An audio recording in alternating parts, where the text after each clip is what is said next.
나는 밀리터리 덕후다. 본격 밀리터리 팟캐스트 밀떡을 시작합니다. 정철이 함께 경례 밀떡.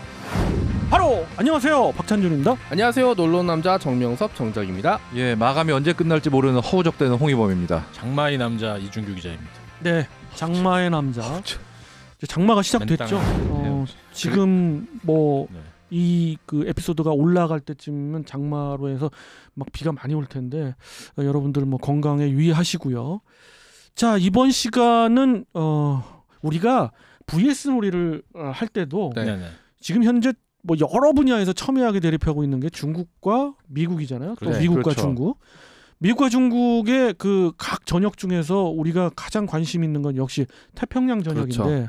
태평양 그 지역에서의 그 전략은 뭐 중국은 인도양의 전략도 있지만 태평양 전략은 바로 그 남사군도를 위시한 그 남중국해라는 말을 빼죠. 우리는. 그러니까 자칭 남중국해, 중국의 자칭 입장에서는 남중국해를 패권으로 넣고 그 다음에 뭐 자칭 동중국해를 그죠. 패권으로 넣어서 1도련선을 일단 완전히 자기들 전략으로 삼는 거. 1도련선이라 하면 어디까지 말씀하시는 뭐 거예요? 도련이라는 건 이제 그 섬과 섬을 잇는다고 보잖아요. 그러니까 네네. 뭐 우리나라부터 시작하면 우리나라와 일본의 오키나와를 거쳐서 대만, 그다음에 필리핀, 요걸 이제 삭삭삭 지나가는 그것들이 이제 1도련선이고 그 넓은 지역이 다 자기네 안방이다라는 뜻이죠. 대략 자기네 그 참나. 중국 대륙에서 한 600km 떨어진 쪽까지를 그렇죠. 말하고요. 한 1300km 떨어진 쪽이 이제 제2도련선이고요. 1300km면 태평양까지 나가는 거네요, 거의. 거의 동남아시아 포함해서인가요? 괌의 바로 전까지 그렇죠. 정도. 네. 그렇죠. 네. 그리고 제3도련선은 이제 괌을 넘어가죠. 이제 음. 서태평양을 손아귀에 잡겠다는 얘기인데 아주 꿈꾸고 있네 아주. 옛날 일본이 그 설정했던 그 대동아 공영권. 그렇죠. 공영권 국방권, 딱, 제1국방권, 제1국방권 뭐 그런 거하고 거의 비슷하죠. 그렇죠. 이 뭐 심지어 그 남중국해에 자기들 영역이라고 이제 영해라고 표시한 거 보면 다른 주변 국가는 거의 뭐 바로 근처에서 근해에서 이제 고기나 잡으라는 이런 그러니까요. 얘기밖에 안 예. 되는데. 옛날에 일본이 만든 지도 보면 호주까지 자기네 세력권으로 먹은 걸로 딱 그러니까 필리핀 못됐어. 다음으로. 그랬죠. 예. 그거를 지금 중국이 비슷하게 하고 그렇죠. 있죠. 지금 여기에 미국이 그 주장을 이건 아니다라고 딱 당연하죠. 예, 뭐 딴지를 놓고 있어요. 그 미국의 태평양 전략은 특히 서태평양 전략은 공해상이다. 그렇죠. 남중국해는 공해상이기 때문에 그렇죠. 얼마든지 항해 자유가 필요하다. 그래서 자기네 전투함들과 그 항모 전단을 계속해서 집어넣으면서 그렇죠. 그 세력을 과시하고 있는 거죠. 주기적으로 이지스함 한 척은 무조건 넣고 있습니다. 그렇습니다. 괌에 핵 전력이 들어가는 그 폭격기를 계속 유지하려고 하는 이유도 물론 북한에 대한 것도 있지만은 특히 중국에 대한 견제죠. 그렇죠. 그렇기 때문에 이제 오키나와도 중요한 거고요. 그렇죠. 네, 여러 가지 그런 걸로 첨예하게 대립해 있는데 하필 이때 최근에 이제 그 소식이 들리는 게 버남 리처드함이라고 큰 사건이 하나 대형 있었죠. 상륙 사건이죠. 모함입니다. 상륙 모함에 화재가 발생했네요. 아주 이 화재 사건은 7월 12일에 갑자기 불이 타오르기 시작했는데 네네. 보통 미 해군 함정이 화재다 그러면은 대체로 그날 안에 꺼져요 보통은. 근데 문제는 당일치기. 이유가 당일치기로도 안 꺼지고 그 다음 날도 안 꺼지고 그 다음 날도 안 꺼지고 결국 5일 반 동안 탔습니다. 16일 날 간신히 껐죠. 아니 무슨 산불 난 것도 아니고. 진짜 이게 왜 그러냐면 상황이 영화 그 미드웨이 보셨죠? 그때 예. 아카기와 똑같은 상황이었어요. 이게 평소 같으면은 정말 엄격한 규칙과 그 다음에 인화물질 다 인화물질을 철저하게 치워놓고 안전한 네. 곳에 배치하는 등 안전 조치를 철저하게 하기 때문에 평상 운영 시에는 그런 화재가 크게 안 나도, 번져요. 나도. 네. 근데 문제는 이 배는 수리 업그레이드 공사 막바지 단계였습니다. 지금 F-35B를 운용하기 위해서 어떤 개수 작업을 벌이면서 샌디에고에서 그렇죠. 하고 개수하다가 개수 작업을 벌이고 있었는데 그 때문에 배 안엔 여러 가지 인화물질도 있었고 심지어 평상시에는 늘 켜놓는 자동 소화 장치도 배 안에서 용접 공사 같은 걸 많이 하니까 일부러 꺼놨어요. 쉽게 말해서 해군의 관리하가 아니었던 거죠. 일반 공사를 해야 되니까 그럼. 그게 원래대로면은 이게 그럴 때는 안전 수칙을 지키면서 어떤 소화기를 든 인원이 늘 배치돼 있어야 되는데 그때도 똑같이 배치가 돼 있었는지 없었는지 모르겠지만 하여간에 불이 났어요. 불이 났고 정말 활활활 탔어요. 정말 며칠 동안. 그리고 현재 분석을 해봐야 알겠지만 많은 전문가들은 이거 수리를 하더라도 몇 년 걸릴 거고 가능성은 아마 이제 패선해야 되지 않을까 그렇게 보고 있습니다 지금. 화재의 원인이 뭐예요? 그러니까 원인도 아직 밝혀지지 않았는데 단 하나 분명한 거는 며칠 동안 배 표면조차 너무 뜨거워서 헬기로 물을 부어서 식혀야 될 정도로 뜨거웠어요. 그 정도면 안에 있는 용골 같은 내구 구조물들조차 열 때문에 크게 손상되지 않았겠냐라고 추측을 할 수밖에 슈퍼스트럭처라 없습니다. 불리는 상부 구조물은 지금 거의 녹은 거 아니냐 그렇게 불리고 있고 얼마나 피해가 심했냐면은 나중에는 소방관들이 다 철수했어요. 배가 기울고 그 물을 하도 부어대가지고 위험하니까. 네, 위험하니까 다 철수하고 뭐 아니, 그런 최근에 그 075급 그 중국의 075급 상륙모함이 타서 그죠. 우리는 헐헐 타라 이랬는데 지금 미국 배도 이렇게 똑같이 탈 줄은 더 헐헐 탔네. 더 탔죠. 지금 그래서 일부 미국 쪽 우익 그 언론 같은 데서는 중국의 사보타지 아니냐는 억측까지 나오고 있는데 네, 또 미국에 또 굉장히 그 음모론자들 많거든요. 그런 음모론도 뭐 지금 난리죠. 뭐 억측이긴 하지만 유튜브가 지금 불타고 있습니다. 중국이 미국 좋아하는 건 맞을 거예요 아마. 그렇죠. 억측과 음모론의 또 경계도 있고요. 그죠. 예.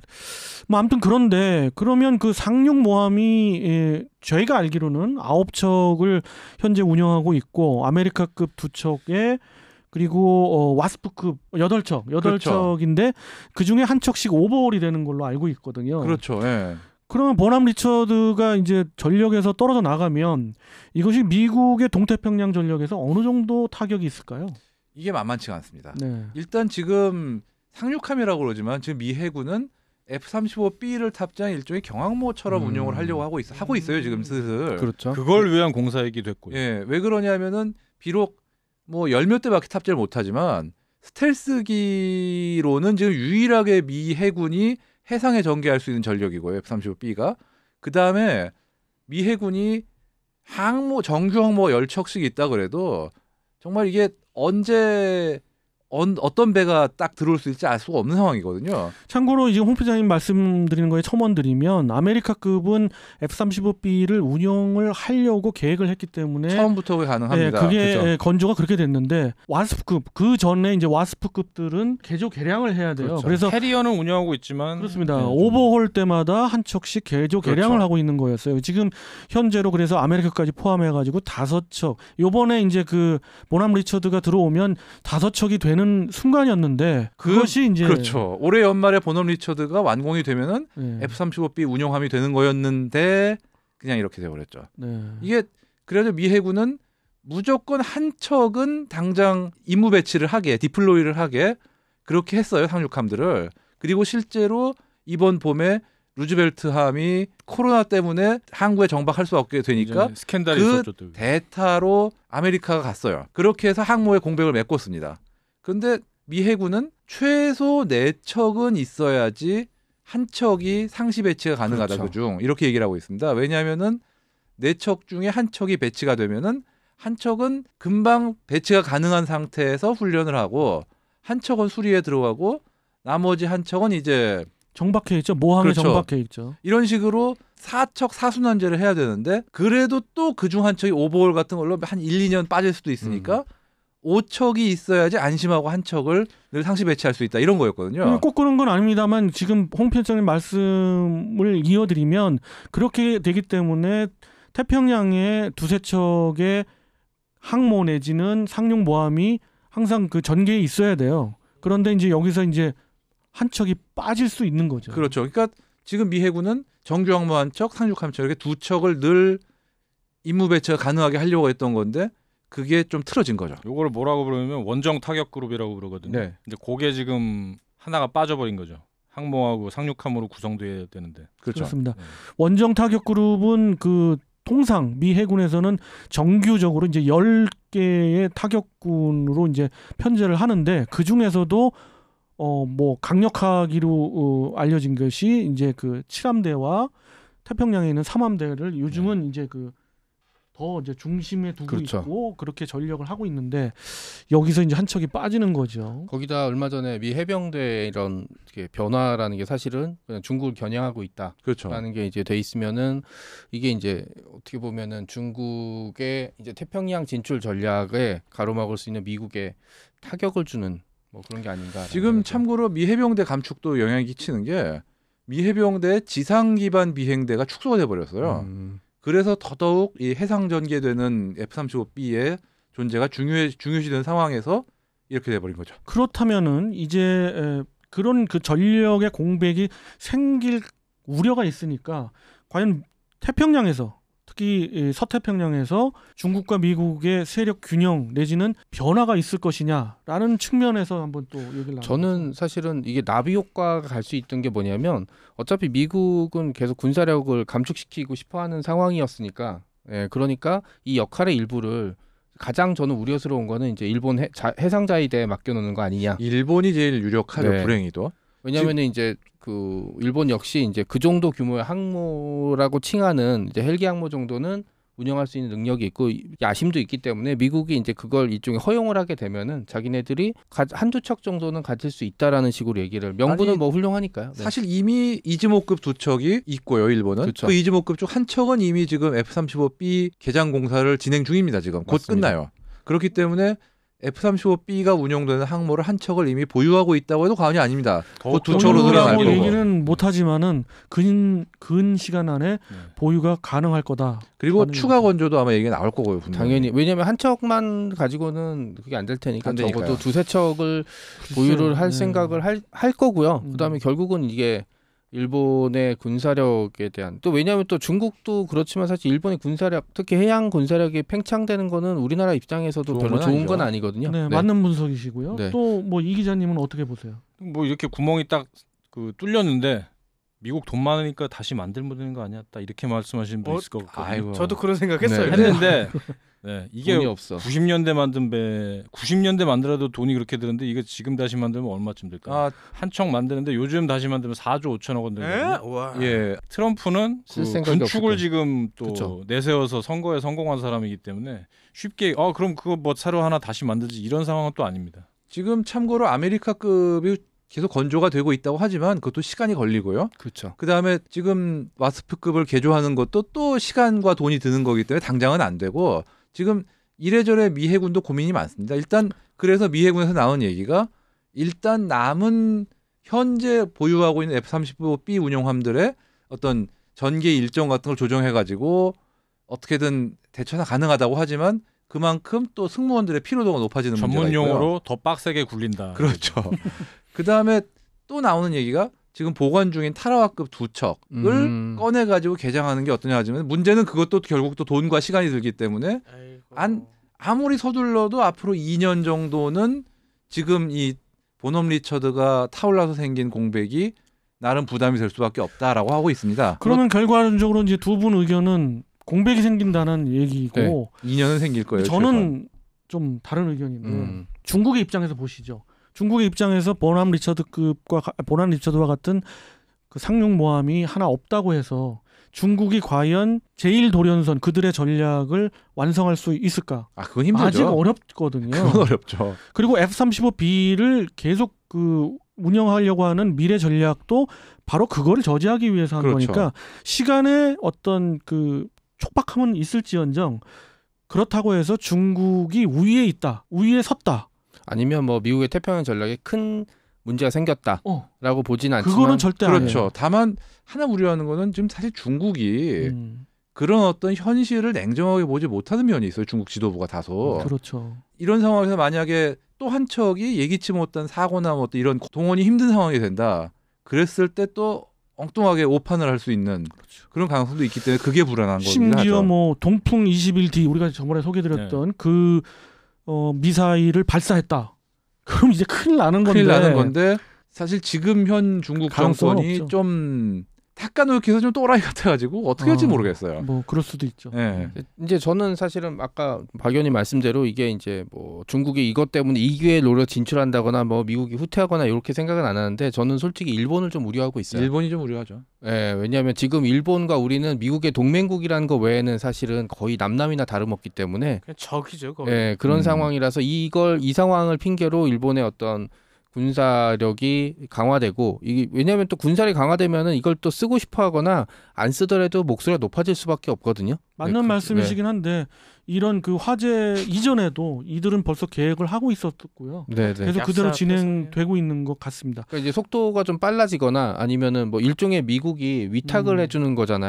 아예 그럼 야 이 지역은 네가 맡아 이런 식으로 나갈 수도 있고 이게 또 우리나라한테 압력으로 넘어오면 우리가 원하지 않았던 또 우리도 그러면 가지고 있어야 되는 거 아니야라는 식으로 얘기가 나오면 또 이게 또 원하지 않은 군비 경쟁이 될 수 있는 문제 생기거든요. 지금 그러지 않아도 지금 해군에서는 거의 항모 보유를 기정사실화 하려고 아주 그렇죠. 엄청나게 지금 언플을 하고 있는데 이거를 계기로 우리가 어떤 뭐 항모 공백을 메꿀 항모를 건조해야 된다 이런 주장이 나올까봐 좀 우려되긴 합니다. 또 저는 반대로 또 이런 또 생각도 해봐요. 그 미 해군이 전략적으로 내세우고 있는 그 미래 그 중국에 대처하는 뭐 여러분들도 많이 들어보셨지만은 무인 잠수정과 네. 무인 전투함 예. 그 전력들을 앞당기기 위한 그렇죠. 어떤 계기가 될 수도 있는 것 같아요. 뭐 그것도 충분히 가능하죠. 네. 그리고 또 보남 리처드 하면 또 우리가 이 기회에 잠깐 언급드릴게요. 우리한테는 좀 인연이 있죠. 어떤 인연이 있냐면 SX급. 아니요. 그것도 아니면, 그거지만 세월호 맞다. 네, 우리 해역에서 그렇죠. 지원을 했던 그런 그 상륙 모함주의죠. 그래서 여러분들이 아마 그 신문상에 이 함정의 그 명칭을 다시 읽다 하는 분들도 네. 있을 것 그때 같습니다. 제일 먼저 달려가려고 했던. 그렇죠. 그런- 그렇죠. 그리고 또 이렇게 봤을 때 그럼 이제 잠시 이제 우리의 그 상륙 모함, 그 상륙 지휘함 네. 이런 전력도 꾸준히 생각하고 있잖아요. 네. 그렇죠. 물론 경항모 얘기도 나오지만은 그런 것도 이제 이 기회에 한번 좀 소개를 간략하게 한번 해주시죠. 결국 이렇게 되면 한국도 이걸 뭐 타산지석으로 삼는다지 비슷한 거를 그 F-35 어차피 한국도 지금 도입을 하고 있으니까 들여다가 우리도 F-35B 올려서 똑같은 거 해보자. 그렇죠. 네. 그리고 그런 이걸 자극을 준 게 이제 일본이고, 그렇죠. 우리도 독도급의 이제 3번함을 네. 경항모에서 이제는 이제 중형 항모까지 얘기를 하고 이 이 해군에 7만 딱 유행하는 말이 있습니다. 까지도 얘기를 하는데 4 아니면 7이다. 큰일 났어요 지금. 근데 4 아니면 7이다. 개인적으로는 아주 큰 문제라고 보는 게 4만 톤 아니면 7만 톤이다 지금. 지금 쉽게 해서 지금 운영하는 배들도 인력 부족 때문에 정말 막 허덕허덕하는 판에 당장 인력 수급도 문제고 또 지금 한반도 주변 해역에서 항모가 작전이 정당화될 해역이 없어요 사실 엄밀히 따지면 지금 일본만 해도 지금 우리나라나 일본 근해에서 작전하는 게 아니라 그 조어도 흔히 얘기하는 그쪽까지 가서 하는 걸 전제로 해서 만드는 거지 뭐 우리가 흔히 얘기하는 독도 인근이나 이런 데서 작전하겠다는 생각은 아니었고요. 러시아에서는 또 어떤 반응이에요? 러시아는 지금 쉽게 얘기해서 러시아는 제코가 석자입니다.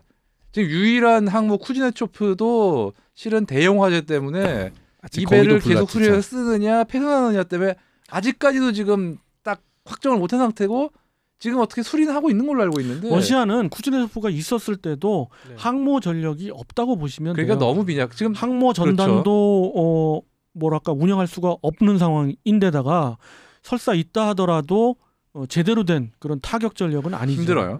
예. 일본하고 지금 러시아랑 쿠릴리아 열도 때문에 분쟁 중이잖아요. 근데 그렇죠. 러시아가 얼마 전에 헌법 개정하면서 일본 쿠릴리아 열도에 대한 그 소유권을 거의 영원히 영구히 그 가져간다라는 푸틴이 그렇게 딱 공언을 해버려. 그렇죠. 예, 공언을 해서 그렇게 되면은 아무래도 해상 전력이 맞붙을 가능성이 클 것 같은데 그러면은 러시아는 그것에 대한 대응 같은 거는 근데 아무리 네. 러시아가 뭐 어쩌고저쩌고 그래도 당장 러시아가 가진 핵잠수함 전력만으로도 일본이 그렇게 간단하게 도발은 못하죠. 유명한 얘기 있죠. 가라 타이푼.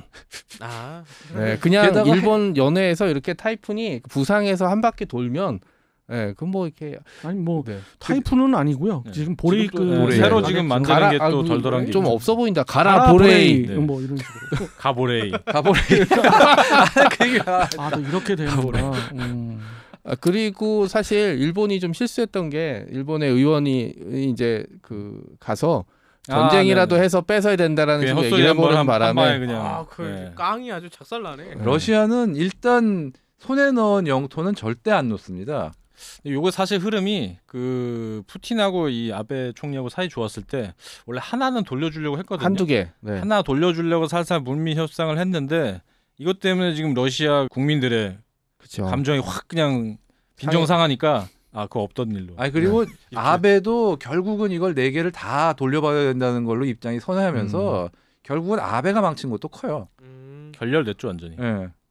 하여간 뭐 영토 분쟁을 주변 사강들이 정말 하는 상황이에요. 그중에서 요즘에는 중국이 날뛰니까. 그렇죠. 날뛰고 있죠 진짜. 확실히 남의 나라 영토 파닥파닥. 분쟁은 재밌긴 해요. 우리가 그걸 하게 되면 피가 마르는데. 근데 여기서 강조드리고 싶은 거는 우리 입장에서 봤을 때 결국은 우리의 그 국방력을 더 기르는 건 해군이 가장 우선순위로 둬야 된다는 게 우선 더 멀리서 일단 적을 막아야 된다는 측면에서도 우리도 해군력을 길러야 된다. 네. 자, 오늘은 보남 리처드의 화재 사고로 인해서 그 미국과 중국의 뭐 태평양 전력까지도 알아보고 뭐 우리나라의 상륙모함에 대해서도 간략히 좀 언급해드렸고요.